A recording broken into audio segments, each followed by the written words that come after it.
The Ron Paul revolution was amazing. Or so I've heard. I missed it almost entirely. I had this Ron Paul sticker on my laptop for years, and to this day I don't remember where I got it, but as a Midwestern pastor's son, I knew that we vote for Republicans because they don't like abortion. There was something even more about this Ron Paul fella that caught my attention, something logical, and then I went off and did dumb teenager stuff and forgot about all of it.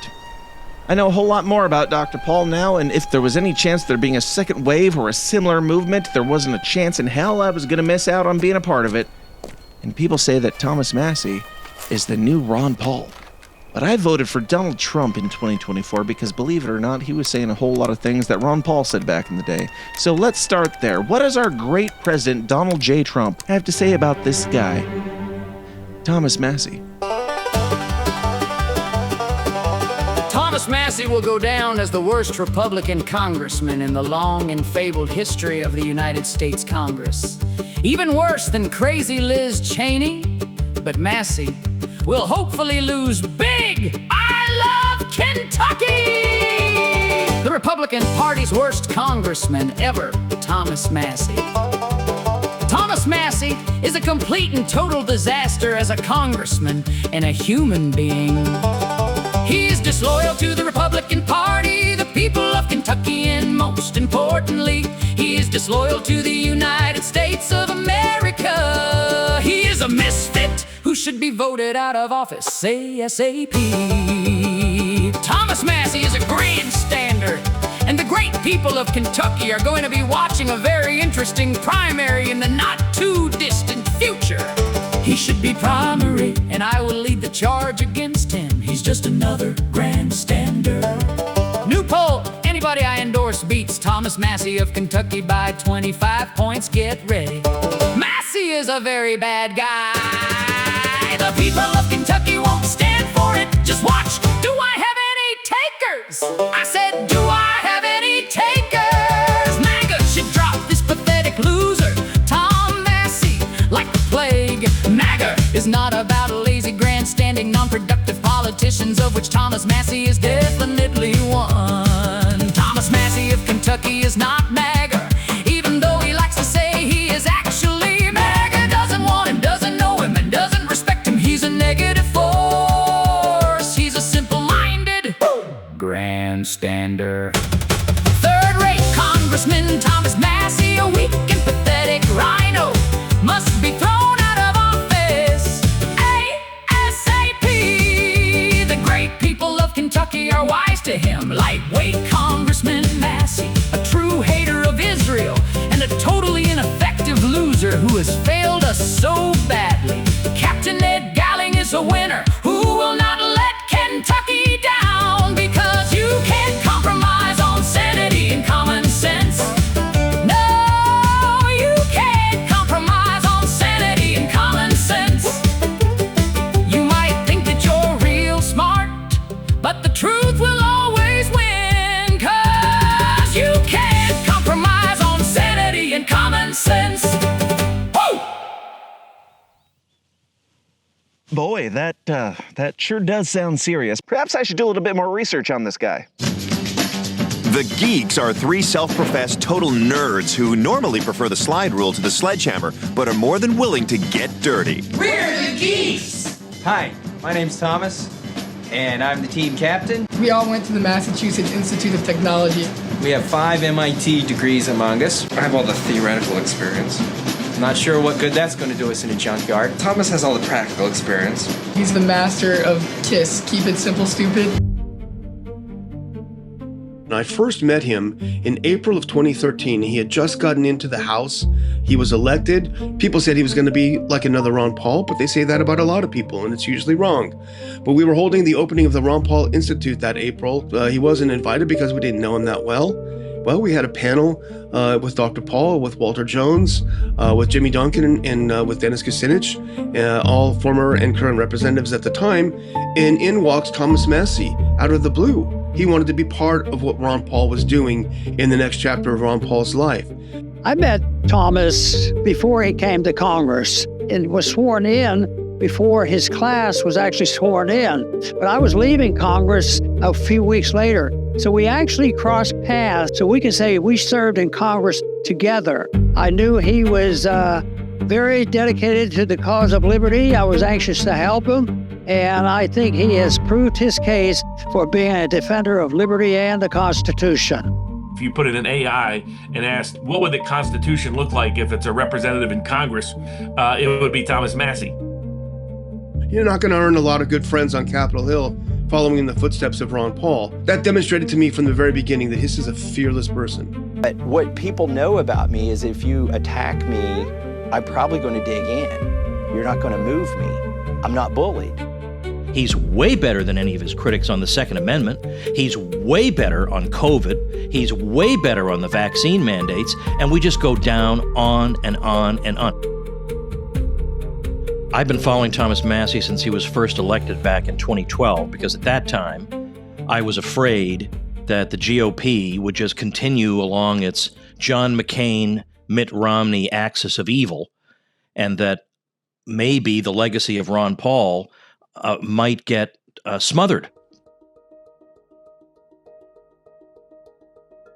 I wanted to see, is there anybody who might be holding the torch aloft that we had all rallied to? And sure enough, Thomas Massie came along and was doing exactly that. The COVID era is what really shined a bright light on him, that he started to stand out to me. If you'll recall, in 2020, when he was one of the few people that voted against the CARES Act and voted against Donald Trump handing the country to Anthony Fauci for the better part of that year, Trump went after him then. That's when he first called him a grandstander and said that he was this, terrible person and he needed to get voted out. And after getting into a bit of a fist fight with Donald Trump during COVID era, when he forced them to have a vote on the largest spending bill in human history, and he was willing to jeopardize his political career, it became quite evident to me that we had kind of an heir apparent to Dr. Paul. Thomas Massie did something that I will always have respect for. And you guys remember when the COVID hysteria hit, everyone was like, they lost their wits. And Congress was actually going to green light $2 trillion of spending without a vote. And so he showed up and demanded a vote, and man, the weight of the world came down on him. Those in favor say aye. Aye. Those opposed say no. The ayes have it. Mr. Speaker, I came here to make sure our republic doesn't die by unanimous consent in an empty chamber, and I request a recorded vote.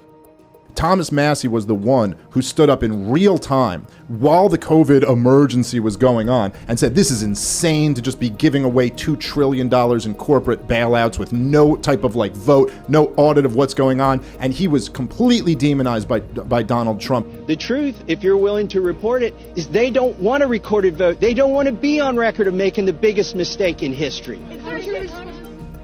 He was pushing back against lockdowns. He was pushing back against the vaccines, against mandates, against any sort of federal encroachment into our personal lives. Donald Trump, on the other hand, was going around the country campaigning as the father of the vaccines, as the author of Operation Warp Speed, and bragging about it to boos, to consternation from his supporters. I recommend take the vaccines. I did it. It's good. Take the vaccines. But no, that's okay. That's all right. Did you get the booster? Yes. I got it too. Okay, so... Don't. Where were you during COVID? Were you in favor of the lockdowns and the mandates and the free money? Were you silent, or were you opposed to these things?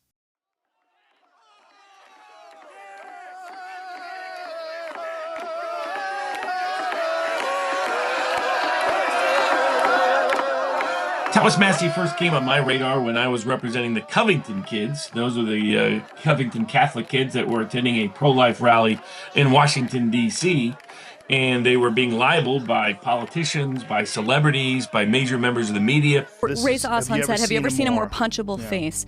Kathy Griffin was saying, I need names, shame him, dox him. How do these people not understand the implications of that? I blame that f***ing kid. What a little smirk face. Nick Sandmann, the high school student who was unfairly smeared by the media for the crime of wearing a MAGA hat, is on his way to becoming a very wealthy young man. I agreed to represent any of them that wanted to seek legal action pro bono, and the first congressman's office to reach out to me was Thomas Massie. Republican Kentucky Congressman Thomas Massie took to Twitter Sunday to defend the students, saying, quote, "The narrative did not match what I know to be the character of these students." You know what? I represent them in Washington, D.C., and it's my job to make a strong statement in support of them. Nick Sandmann did nothing wrong. He should be commended, not condemned. I think he's been hardened by experience and realizing exactly what he's up against. And he's not just up against, quote unquote, the Democrats. Oh, I wish the only problem in our country were the Democrats. Well, Thomas Massie is no stranger to harsh words from the president. In fact, Mr. Trump called Massie a moron during the national prayer breakfast. This guy named Thomas Massie, there's something wrong with him. He's an automatic no. No matter what. No matter what we do, this moron, no matter what it is. We call him Rand Paul Jr. You know, it's like they just vote no. They love voting no. They think it's good politically. The guy's polling at about 9%. And as a sign of how the congressman handles comments like that, Massie told me today that he's glad he's in the president's prayers.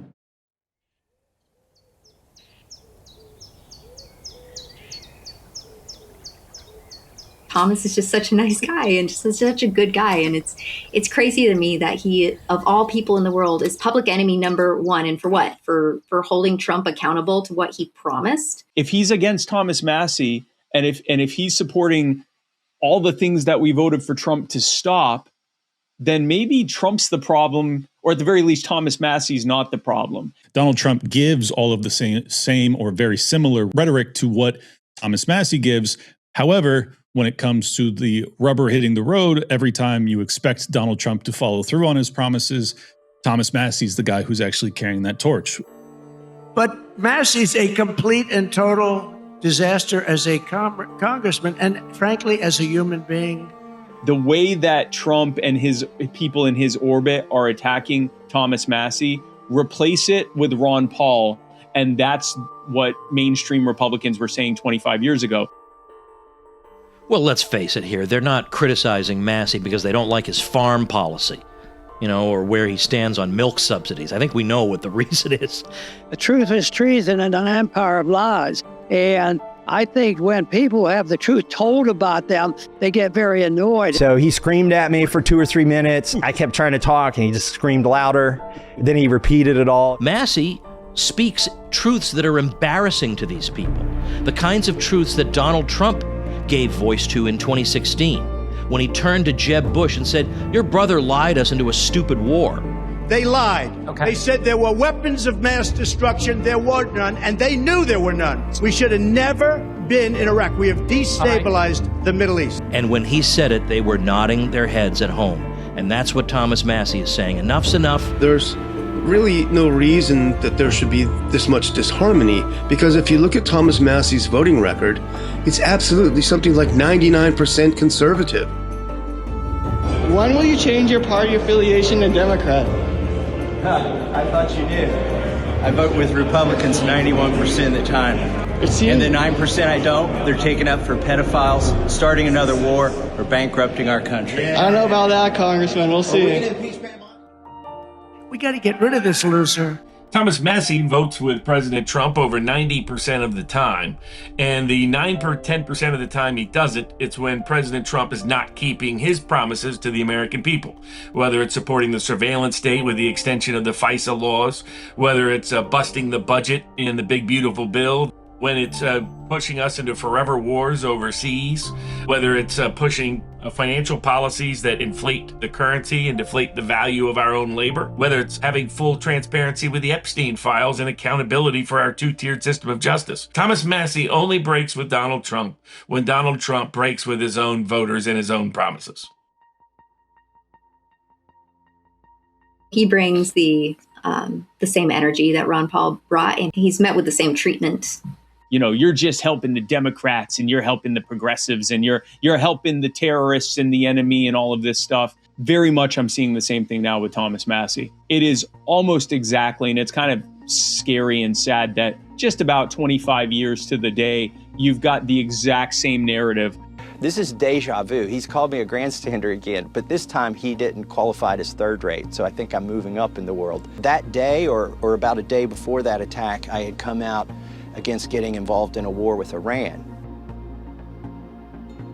You said you wouldn't nation build. You said that you would cut taxes and spending. You said that you would cut debt. You're doing all the opposite. I'm holding you to actually keep your promises. And the Republican Party responds not by saying, hey, thanks for holding us to account, but by accusing him of every terrible thing. He's disloyal to the Republican Party.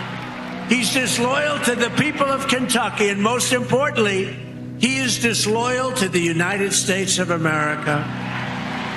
And he's got to be voted out of office as soon as possible.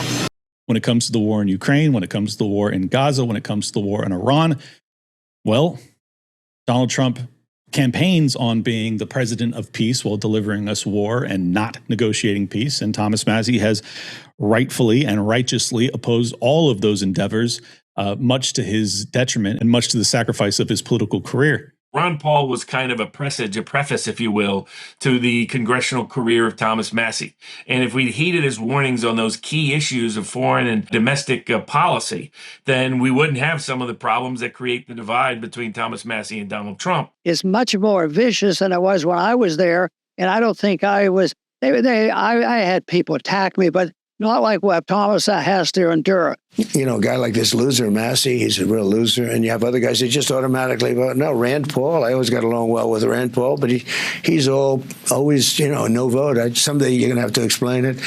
Some psychiatrist ought to go see him. Even a really great vote, they just vote no. I don't know what it is. I think they get good publicity. They really don't. They hurt the country because if you're voting no, then you're giving the Democrats and socialism and communism, frankly, because you have communists, frankly. I mean, when you look at some of the plans being put out by them, these are communists. These aren't socialists. These are communists. Ronald Reagan said, trust but verify. And that's where I am.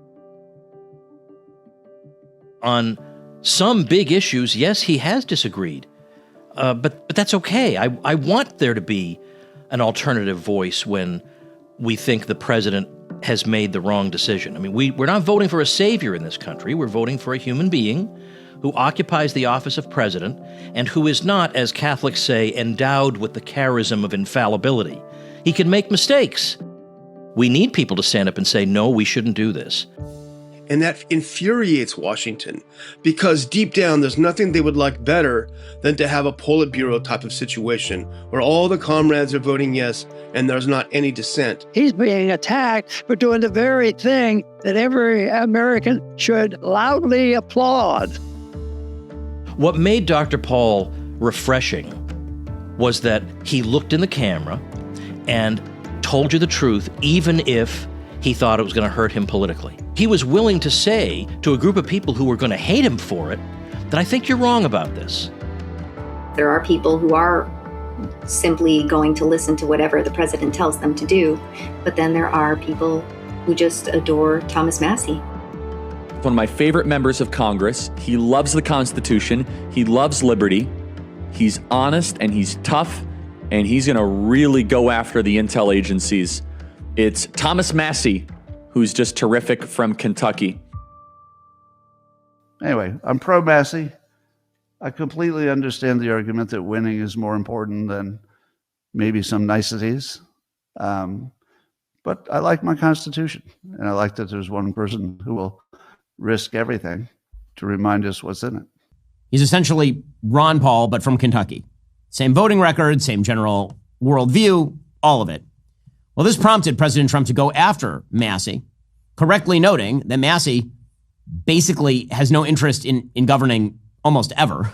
To one of the men I have the greatest respect for in the House of Representatives, when he comes under attack by Republicans and Democrats alike, he is a constitutional conservative. He's been in the House for some time. He's under constant attack. And that's Thomas Massie. And by the way, quickly, when did Tom Massie become the mouthpiece for the Republican Party? He's a non-entity. He's a radical libertarian. I keep hearing, Tom Massie says, Tom Massie says. I don't give a damn what Tom Massie has to say. He seems to take it all with a smile and a shrug, even though he's being attacked very viciously by very dangerous forces. He has that happy warrior spirit that made Ron Paul so appealing to me as a young man. I'm an oddball in that I actually knew about Ron Paul before the revolution, thanks to my dad, rest in peace, who was a big Ron Paul supporter. I had first heard Dr. Paul's name in the 90s. So by the time the Ron Paul revolution came around, I was obviously thrilled to see my ideas starting to gain traction, starting to see the youth of this country take up his ideas and espouse them and chant them. It was like I was living in a fever dream. When Ron Paul really hit the national scene around 2007 with his first Republican presidential run, I had already been working for him for 7 years on Capitol Hill. To us, he was a quiet country doctor with a lot of principle who wasn't afraid of all the bullies on Capitol Hill. And then all of a sudden, he absolutely blew up on the national stage, indeed on the global stage. We were just watching this phenomenon that had exploded. So we just had to watch this guy suddenly become famous and suddenly start a revolution and suddenly start a movement. I wasn't a big part of the revolution or anything. I was just trying to find my tribe, and I found it. The Ron Paul GOP presidential campaigns were some of the most exhilarating moments of my life, because to observe a man who's going to tell you the truth come what may was extremely refreshing. He was unrehearsed. He was genuine. You knew he believed what he was telling you. Well, I think the party has lost its way because the conservative wing of the Republican Party always advocated a non-interventionist foreign policy. All of a sudden, a guy who disregarded all the conventional political advice went from zero name recognition to being like a cult hero, especially among the young. I was very impressed in campaigning nationally with the young people who were very receptive to the cause of liberty, and responsibility was associated with it. There's a strong tradition of being anti-war in the Republican Party. It is the constitutional position. It is the advice of the founders to follow a non-interventionist foreign policy. Thomas Jefferson, he built his own house. He's a genius. He's a farmer. He's an inventor. And he valued liberty so highly. There's actually a famous quote by John Parton, and he wrote that Jefferson could calculate an eclipse, survey an estate, tie an artery, plan an edifice, try a cause, break a horse, dance a minuet, and play a violin. And just being a jack of all trades, it just makes me think of Thomas Massie on his farm, surrounded by peach trees, playing his banjo, and having 30 patents. I have 15 varieties of peaches, and they each get ripe on a different week. I started to hear more and more stories about his background and where he had come from, and to find out that he was an MIT grad. You know, he's got one thing going. He went to a good college, but I know a lot of stupid people that went to a good college. But I went to the hardest college of all to get into. That means I'm real smart. My dream is not to be a politician. My dream is not to lord over people from a central government somewhere.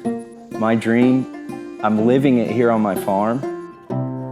Thomas built his own house. He's off the grid. And I've never got to visit his home, but that fascinates me because I thought anybody that can build their own house has to be a genius.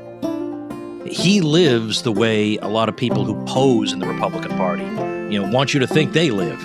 But he lives in a house that he himself built and on a farm that he manages, and he powers it in all kinds of creative and interesting ways. I took a wrecked Model S Tesla, took the battery out of that and disassembled it and rewired it. So my house has been running off of a Model S Tesla battery for about 8 years. And chickens. One of his inventions protects and moves the grazing poultry 1 inch at a time. I call it the Klux capacitor. Are you looking for a way to have farm fresh eggs right out of your backyard without having to do any of the work? I'm here to tell you about the Klux capacitor. It's the set it and forget it of eating farm fresh delicious eggs in the morning. I know every time you go into the grocery store and you're looking at all those eggs, you can't believe just how expensive they got. And you don't know how much more expensive they're gonna get. Who knows how long this Iran war is gonna go on for? What's gonna happen to all the fertilizer? What's gonna happen to all the oil? And so you're sitting there and you're like, my God, I know I like to eat eggs for breakfast, but I don't know how expensive this is gonna get. And so you're starting to think, I wanna start raising my own chickens. But here's what they don't tell you. You gotta clean poop out of that thing. You like cleaning poop? You gotta go in there with a shovel. You gotta scrape those things. You like scraping those things? You buy the Klux capacitor. You put the chickens inside the Klux capacitor, and you never have to think about it again. You don't have to go to the grocery store anymore. You don't have to set an alarm clock. You don't even need to yell at your wife. You'll be the talk of the neighborhood. This self-sustaining chicken coop runs off of solar panels designed by MIT's own Thomas Massie. This thing keeps moving, only 1 inch a day. You don't have to be threatened by it, but it keeps moving. The chickens, they keep eating, plucking, plucking, and then they're pooping out, and that's actually gonna be fertilizer, which is gonna make the grass even better for when they roam all the way back. You don't even have to understand the way that this thing works. It was designed by an MIT genius, Thomas Massie. 30 patents, probably a bunch of degrees. He's a nerd guy. I don't understand any of these things. Listen, you didn't go to MIT. You don't know how to make a self-sustaining chicken coop that's powered from the sun so that if the Iran war goes on forever and nobody can afford oil anymore, you can still run your chicken coop. So if you're like me and you like the idea of farming and you hate the idea of actually performing any of the amount of work that you would normally have to do on a farm, and that's why I'm here to tell you about the Klux capacitor, where you won't have to do anything for the rest of your life. Numbers on the bottom of your screen. It's right there. You call in and we've got farm fresh people.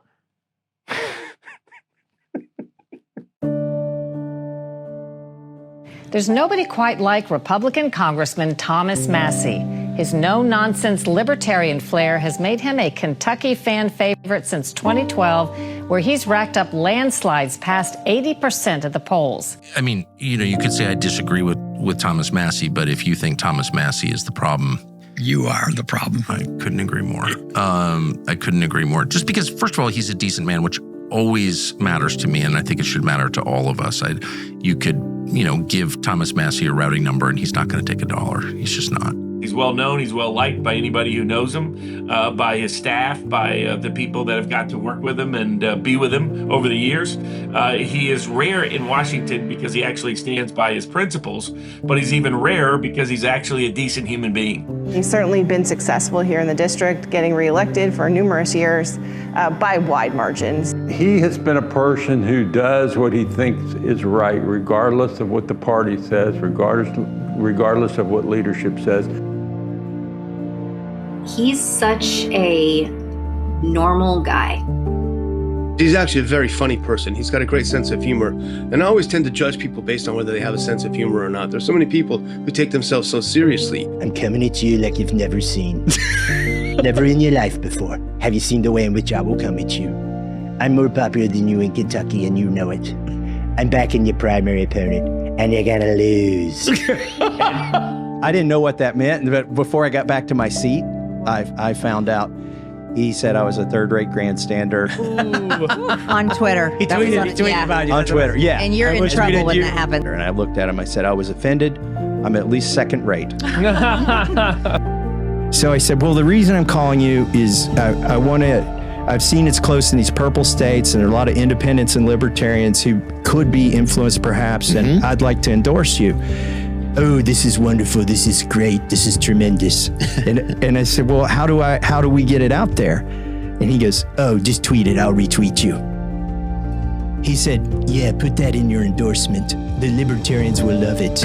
Oh, really? So if really you look, of that? I'm like, he will make America healthy. He'll save America, secure our liberties. I said, and he'll free Ross Ulbricht. Wow. So a lot of people are like, we'll take it. Yeah. I always thought, and I was convinced, that he was able to do a political speech a lot better than I could because he had a lot of humor and he kept the audience attentive to what he was saying. So I think that's one of his remarkable skills and that makes it much easier to deliver a very serious but happy message about liberty. But Thomas Massie seems unaffected, even amused by all the negative attention. Just a dose of humor is good to deal with it. I don't hold grudges against anybody, and I've never even had a grudge to hold against the president. He has a very unique combination of being able to be this sort of humble and gracious and kind Kentucky gentleman, while simultaneously really being able to turn the screws. Within 40 minutes, Wexner's name was added back. Within 40 minutes of me catching you red-handed. There was one redaction out Where of he's over listed as a co-conspirator. 4,700, and we invited you in. This guy has Trump derangement syndrome. And to hear it from a younger, slightly more cantankerous, willing to take the gloves off and get into the arena and fight in a way that we have never seen, particularly from a liberty-leaning Republican. To me, he's Ron Paul on steroids, honestly. And I think that he's got as good a chance as anyone we've seen, or at least in my lifetime, that we've seen that could actually get to the highest levels of power if he survives to get there. I've upset a lot of billionaires who obviously aren't of high moral character. Did you know that the Congress voted to put a kill switch in your car? Did you know that? Well, you probably didn't, because the Republicans more or less rolled over for it and the Democrats voted for it, but it was Massie who stood up and explained all the reasons this is a terrible decision. What I'm going to describe will probably sound like a bad science fiction movie, but that's what's written into law. That's the kind of thing he does all the time, because the Republicans are too weak or too ignorant, too uninformed or stupid to do anything about it. Massie is the lone voice saying, hey, wait a minute. So when Thomas Massie wouldn't bend and bow to Donald Trump, no matter what was promised to him, Donald Trump just flew off the handle and went insane. Did Thomas Massie get married already? Boy, that was quick. No wonder the polls have him at less than 8% chance of winning the election. Anyway, have a great life, Thomas, and his wife will soon find out that she's stuck with a loser. People are saying that Thomas Massie became a liberal because his new wife, blessed be their marriage, is supposedly a radical left flamethrower. This new union all went so fast that maybe he didn't know what he was getting into. But nevertheless, he is an absolutely terrible and unreliable Republican. Perhaps a rhino, or maybe even worse.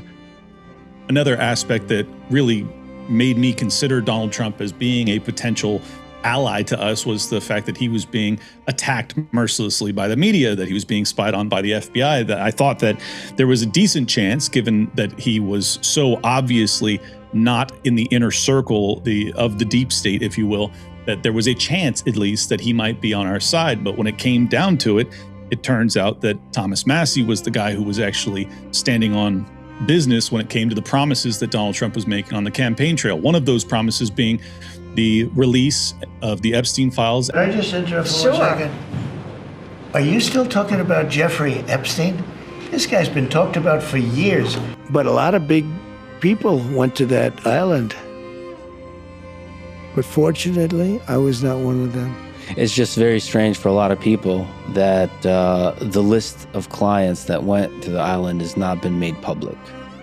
Yeah, it's very interesting, isn't it? Probably will be, by the way. Probably. So if you're able to, you'll be... Yeah, I'd certainly take a look at it. Are people still talking about this guy, this creep? That is unbelievable. Do you want to waste the time, and do you feel like answering? I don't mind answering. I mean, I can't believe you're asking a question on Epstein at a time like this, where we're having some of the greatest success and also tragedy. Would you declassify the 9/11 files? Yeah. Would you declassify JFK files? Yeah.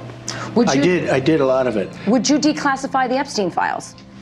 Yeah, I would. All right. I guess I would. I think that less so. It's a Democrat hoax. It's just a hoax. The whole Epstein thing is a Democrat hoax. And he's not saying that what Epstein did is a hoax. So this is a Democrat hoax, but it's really a Democrat hoax. Did you ask Merrick Garland that the last 4 years? Did you talk about Epstein? I am reclaiming my time. I'm glad you're asking about Merrick Garland. You don't get to reclaim because time this is bigger than Watergate. When I don't answer a question the way This you goes want. over 4 administrations. You don't have to go back to Biden. Let's go back to Obama. Let's go back to George Bush. This cover-up spans decades, and you are responsible for this portion of it. The Republicans have me questioning why they're holding back on this, but what is the motivation of the Democratic Party when their guiding principle for the past decade has just been, we hate Trump? Look, they're at the foot of the cross now, right? Yeah. I don't think they're believers, but they're at the foot of the cross. And I don't care how they got to the foot of the cross, they're here, and it creates an opportunity to get these files out. Look, the whole thing is a hoax. It's put out by the Democrats. You can go back in my Twitter feeds. I was one of those conspiracy theorists, okay? I was with the group. You can find my tweets that show in 2022, I was talking about this. In 2024, when Biden was president, I just kind of assumed somebody else was working on this and that these things would get released. Let the Senate look at it. Let anybody look at it. But don't talk about it too much. The Jeffrey Epstein story is a big deal. Please do not let that story go. Keep your eye on this. There are a lot of people who are knee-deep in the Washington swamp who are not telling you the truth about serious allegations out there that Epstein may have had video and audio of people out there doing things they shouldn't have been doing. And you should be asking yourself the question, how is it that all these people, the CIA director, the Obama fixer, Bill Clinton, all intersected paths with Jeffrey Epstein? Jeffrey Epstein isn't with us anymore, and nobody seems to want to talk about it. He killed himself.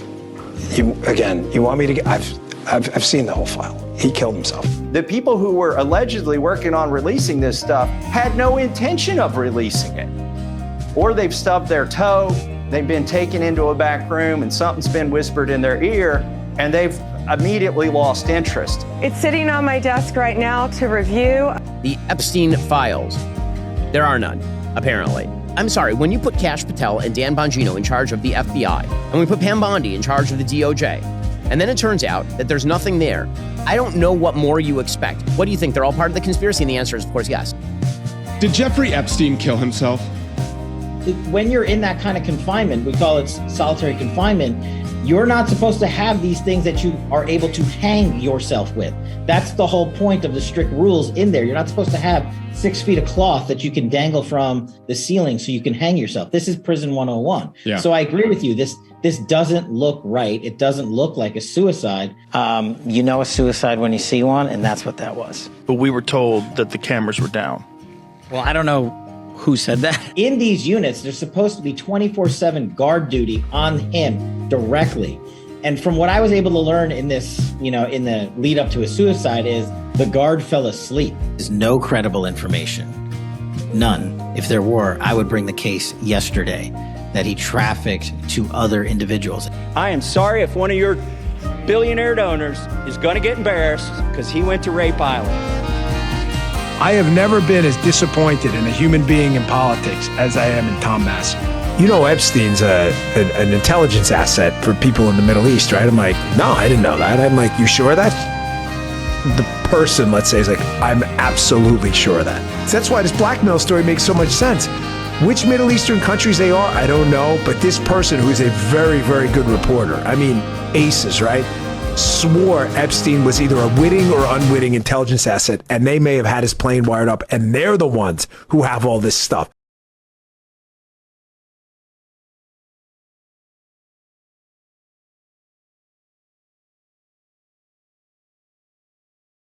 So how will we know if this bill has been successful? We will know when there are men, rich men, in handcuffs being perp-walked to the jail. And until then, this is still a cover-up.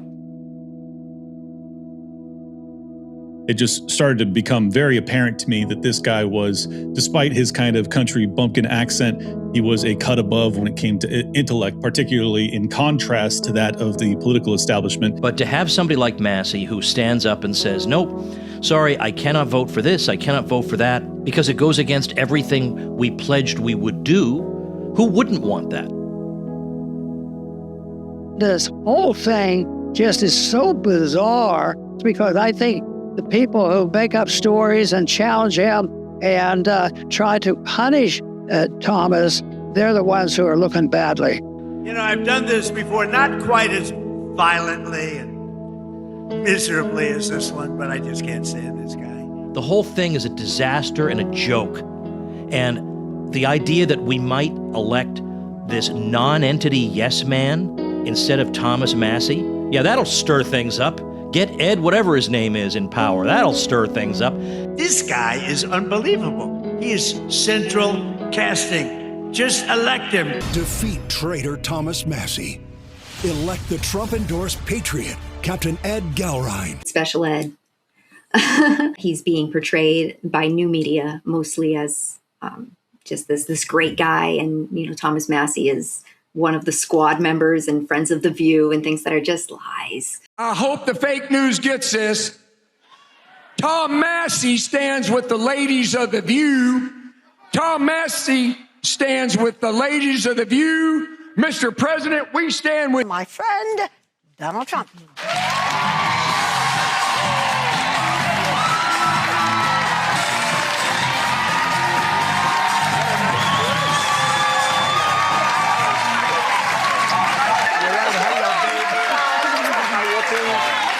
Tom Massie stands with the ladies of The View. Whenever you're on with us, we're very happy. We love it. Tom Massie stands with the ladies of The View. And she likes me. She even put me in her movies. I was just going to say. She put me in her movies, right? A long time ago.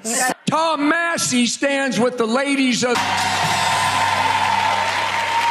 we very rarely do this, and it may be setting a bad precedent, but we love him so we've asked Donald Trump to stay for the second segment. Tom Massie stands with the ladies of The View. Donald, baby.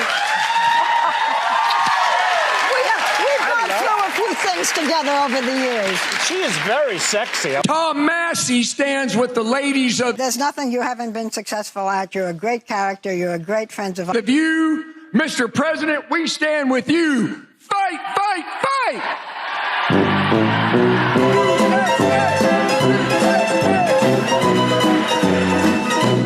The problem with Congress is you have men and women who campaign on promises and then they get to Washington, D.C. and go along to get along.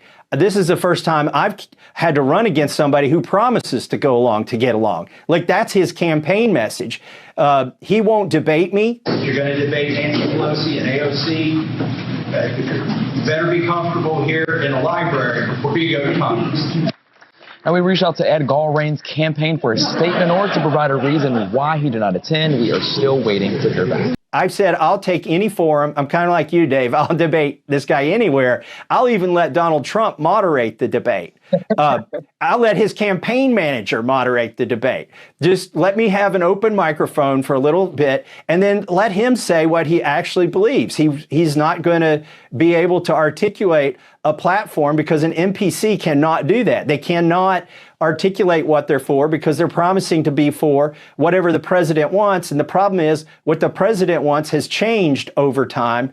And what I've promised the people has never changed.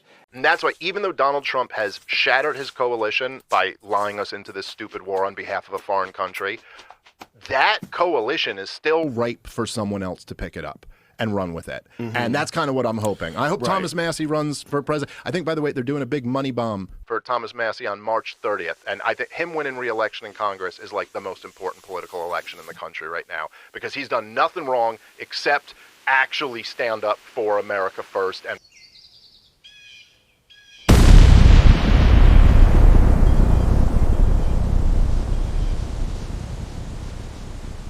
Israel lobby and the Adelsons, but I repeat myself, have been pouring millions of dollars into his race to try to unseat him for the crime of not going along with the Epstein cover-up and not going along with another stupid war. So it was my idea. I proposed to Congressman Massie's campaign that we create some sort of online money bomb to get everybody activated across the country, recognizing the incredible significance of this race. Ron Paul raised big bucks and some major eyebrows with a very successful one-day internet fundraising drive. Amazing. It's being called a money bomb. That's what his supporters call it, his money bomb. It energizes the base. I remember the money bombs that we had during our presidential campaign.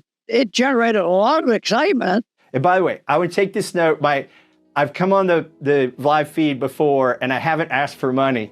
And my staff here, it's like, dude, you gotta ask for money. Okay, so we are at $233,000. My goal for today, honestly, we set it at $100,000. It was a wild success.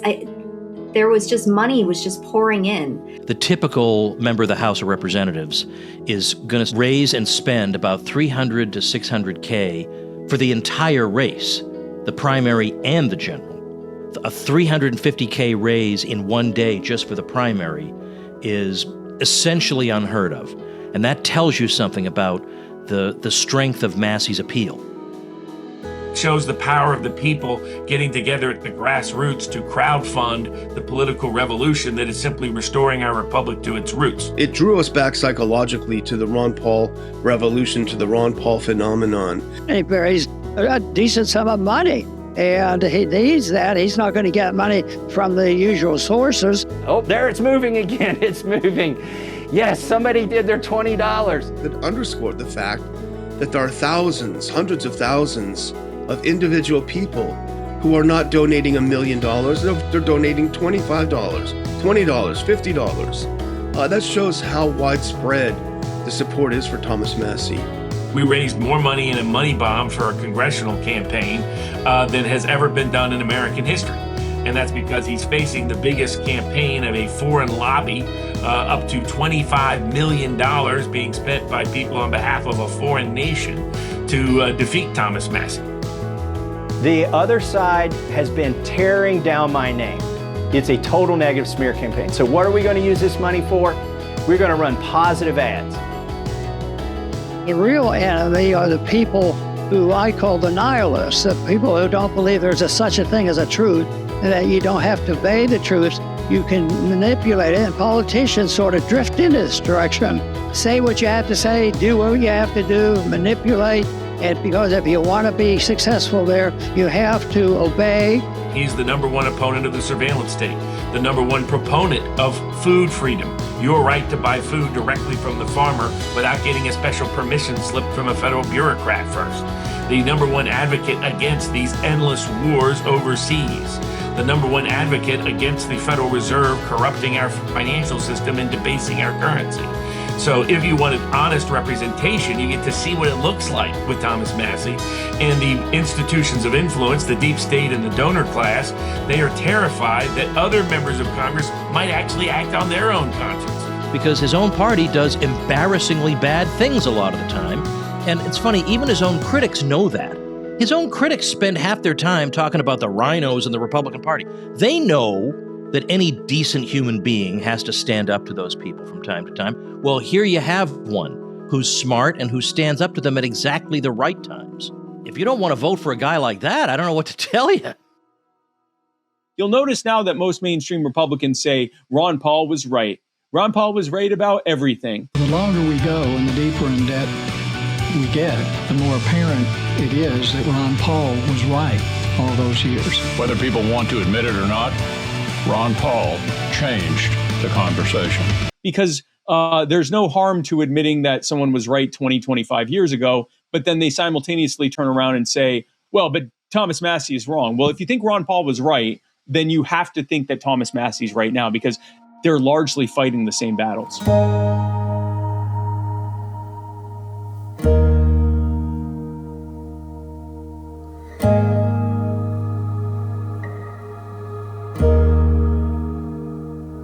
Thomas Massie is becoming a national phenomenon. By withstanding the slings and arrows of an angry president and those sycophants behind the president, he has developed a following in the United States that is not Republican, it's not Democrat, it's not Libertarian, it's all of these and more. I mean, he has become a national brand through this baptism of fire. Month of God. Well, look, man, he's luckier than a motherfucker to have you, dude.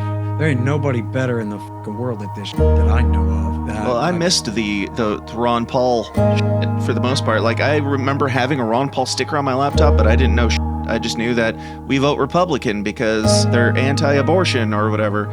years later, after discovering the libertarian and then realizing that was the Ron Paul guy that I had the sticker from, like I missed all of it. That's and now, so cool. Yeah. I like that story, man. That's rad. Now I'm like, if there's any wave of anything even remotely close to that, I'm jumping on board as early as possible. Ladies and gentlemen, Dr. Ron Paul, our greatest hero. Dr. Paul deserves so much credit for, breaking that conversation open. It's far more dire at this point. All of the predictions that Ron Paul got right, obviously, they have come to pass, and now I think more and more people are willing to hear that message. People say, well, you're optimistic, and yet you said we're in shambles. I'm optimistic because of what's going on outside of the Congress, because there's more interest and excitement about liberty and sound money. The shifting away from the universities to depend on our economic education and political education. I think that's good. I am the eternal optimist because I think that people can think for themselves if they choose to do so. I think that the good wins out in the end. It always does. Americans are fed up with our foreign policy. They're fed up with wars overseas. They're fed up with this continued incredible spending. I think there is room for a movement like this that could work, but it's going to be a very, very tough road to hoe. Massie's election is the election that will decide whether we will restore the constitutional republic or be beholden to the deep state and the donor class going forward. I think it would be a real kind of shot across the bow to the regime if even in all of those headwinds, he still manages to prevail. I believe that Thomas's record in voting will persist and be noticed in time to come. And it's already being noticed, and I think that is a reason to be optimistic. We do have a hope. Liberty is what Thomas understands, and we need to cheer him on.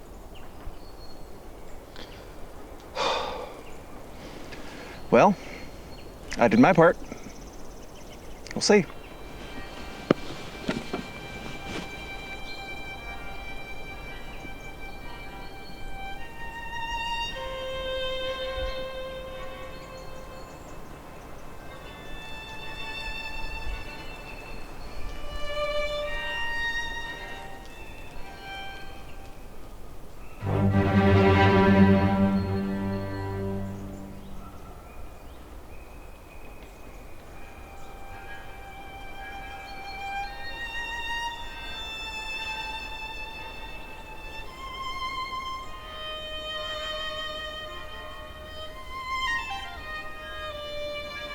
And they're just answering phone calls. They're going, oh, what? You want a Klux capacitor? You want to make sure that you'll have farm fresh eggs for the rest of your life? And here's the best part. If you act now, we're going to throw in a free debt clock so that at every moment of every day, you can look at this thing and realize, oh my God, what are they doing?